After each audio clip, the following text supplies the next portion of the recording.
तो good morning students आज हम लेके आए हैं हिंदी ए का जो आपका कल का पेपर है उसके लिए सेट एक। ये बहुत इंपॉर्टेंट है, आप इसका रिवीजन जरूर कर लें क्योंकि कल जो आपका पेपर होगा उसमें आप देख पाएंगे कैसे क्वेश्चंस आएंगे और इसमें से कई चीजें आपको मिलने वाली है हूबहू जैसा है वैसे। तो आइए शुरू करते हैं। उससे पहले आप वीडियो को लाइक कर दें व शेयर कर दें। तो आइए शुरू करते हैं। तो देखिए सबसे पहले आता है आपका ये अपठित खंड काव्य। ये चीज आपकी आती है अपठित खंड काव्य आपका पूरा। तो ये आपको करना होता है, पढ़ना होता है, उसके बाद आपको इसके आंसर देने होते हैं।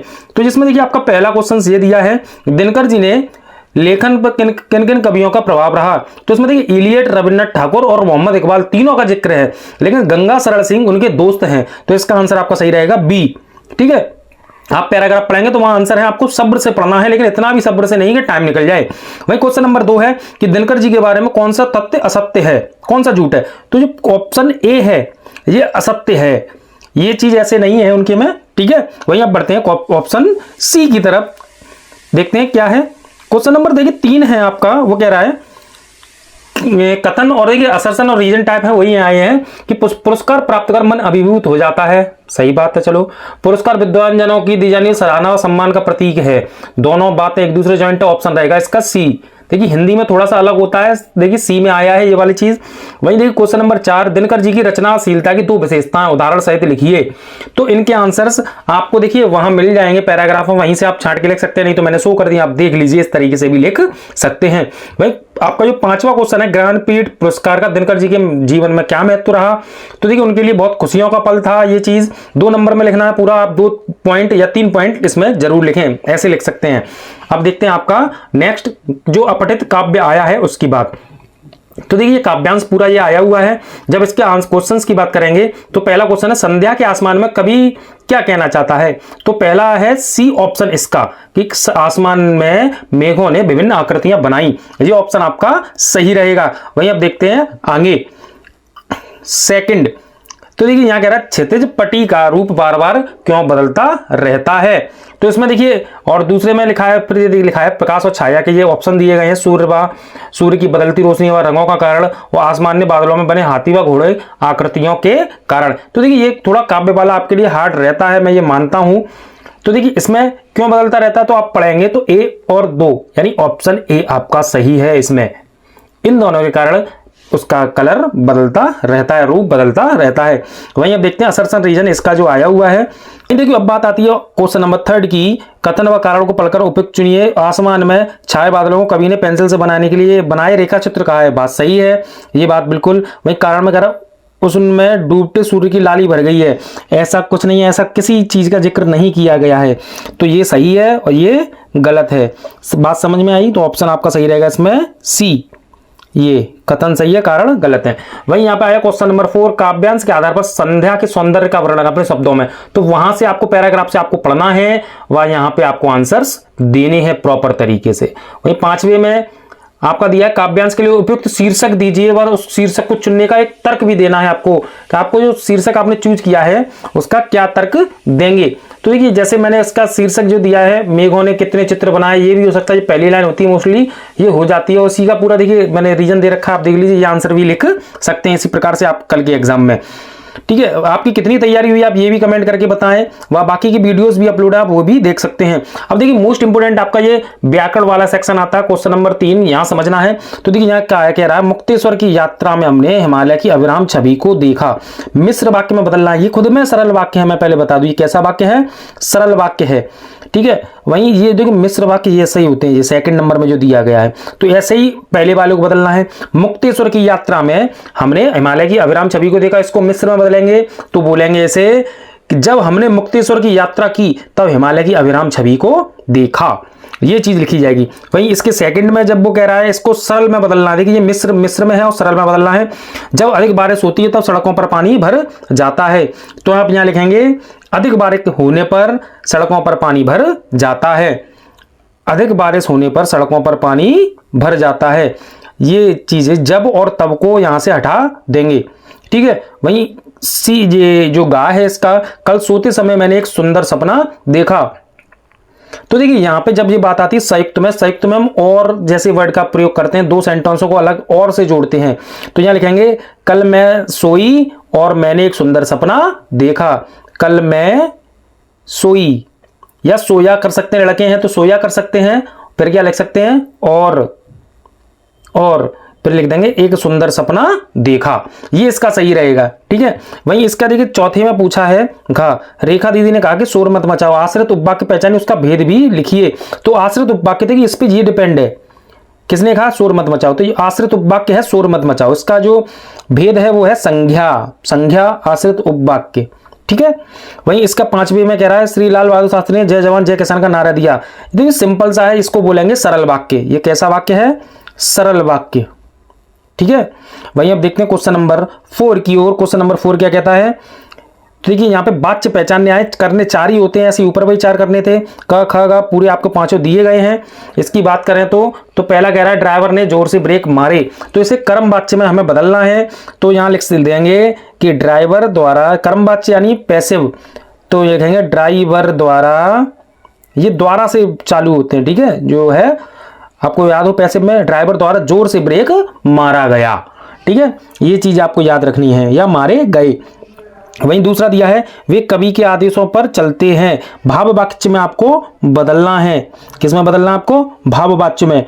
तो यहाँ आपके कह देंगे उनके द्वारा कवि के आदेशों पर चला जाता है, उनके द्वारा कवि के आदेशों पर चला जाता है, ये आप इसका करेंगे, ठीक है। वहीं इसका सी देखेंगे नवाब साहब द्वारा दृढ़ निश्चय कर खीरों को उठाया गया, कृतवाच्य में आपको बदलना है।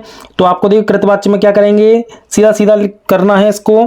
तो देखिए लिखेंगे ये द्वारा जो वर्ड है ना, इसको रिमूव करना है, ठीक है। कृतवाच्य सिंपल होता है, तो नवाब साहब ने सीधा लिखेंगे निश्चय कर खीरों को उठाया, दृढ़ निश्चय कर, द्वारा को रिमूव कर देंगे, द्वारा को यहां से हटा देंगे, बाकी का सेम रहेगा, ठीक है। वहीं चौथा, लेखक ने आत्मसम्मान निभाना ही उचित समझा, वाक्य को पहचान कर उनका भेद लिखिए।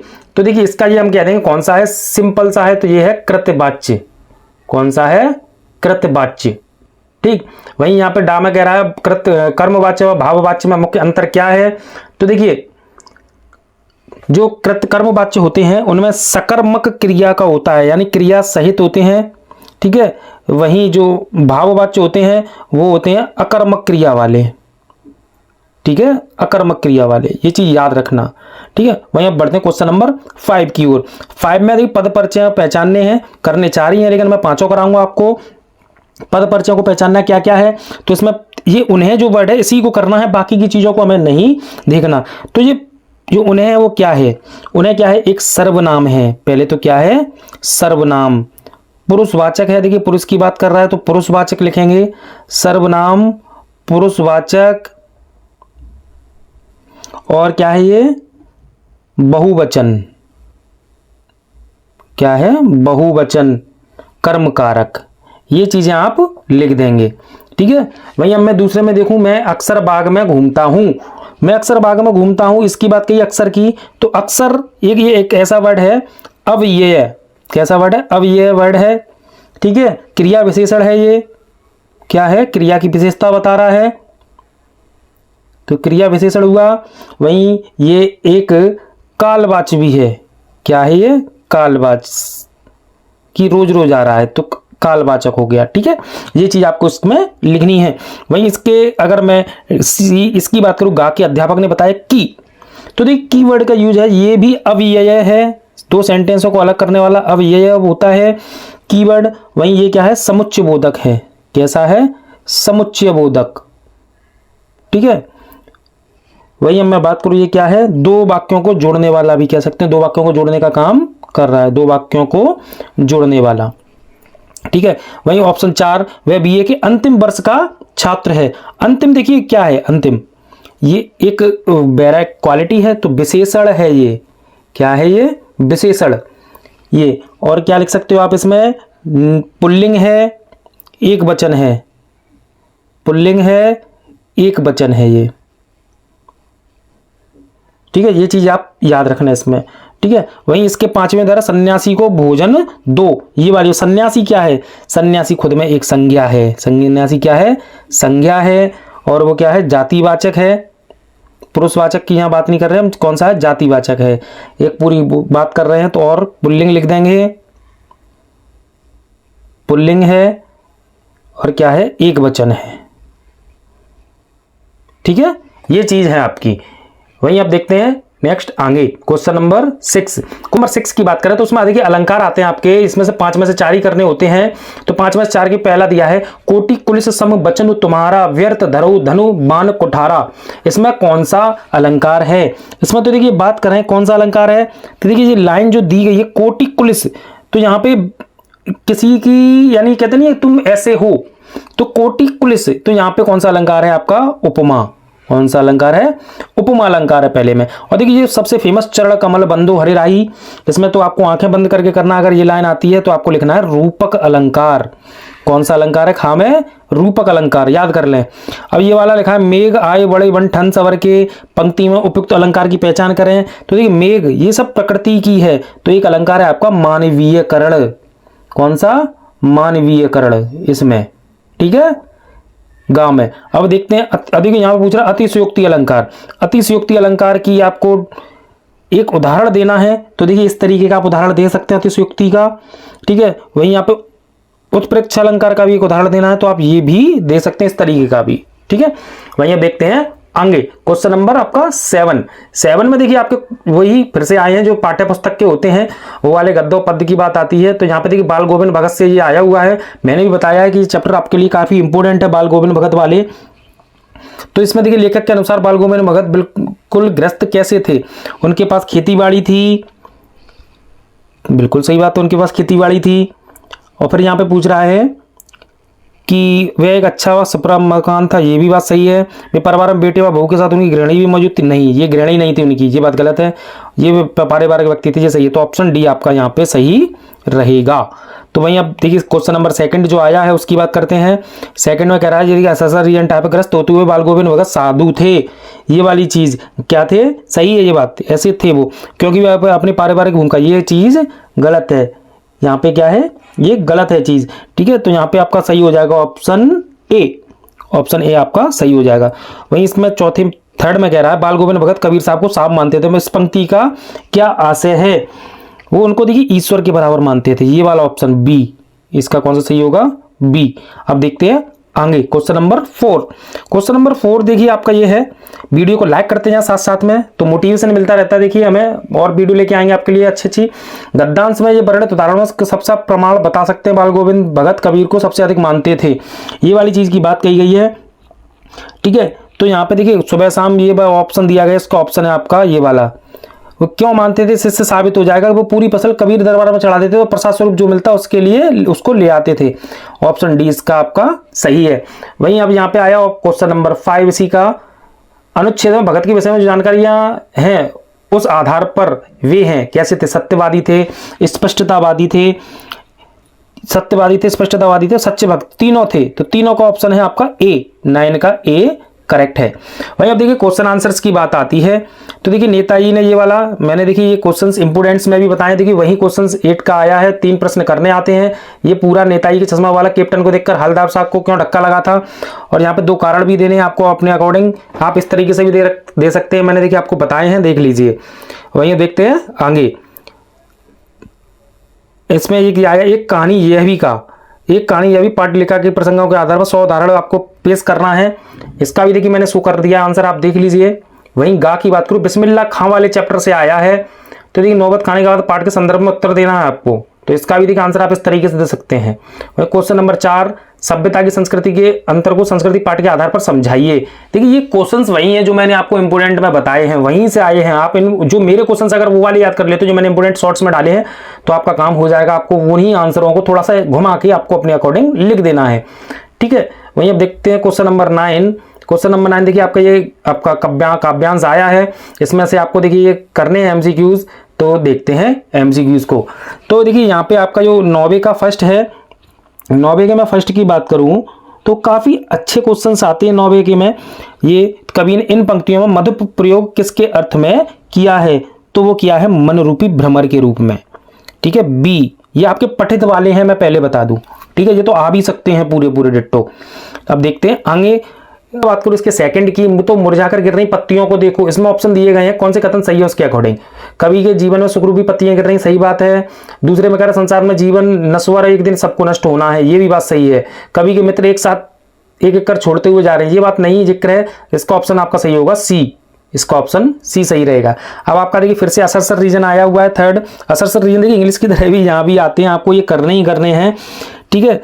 तो देखिए कभी अपनी आत्मकथा नहीं लिखना चाहता, बात सही है।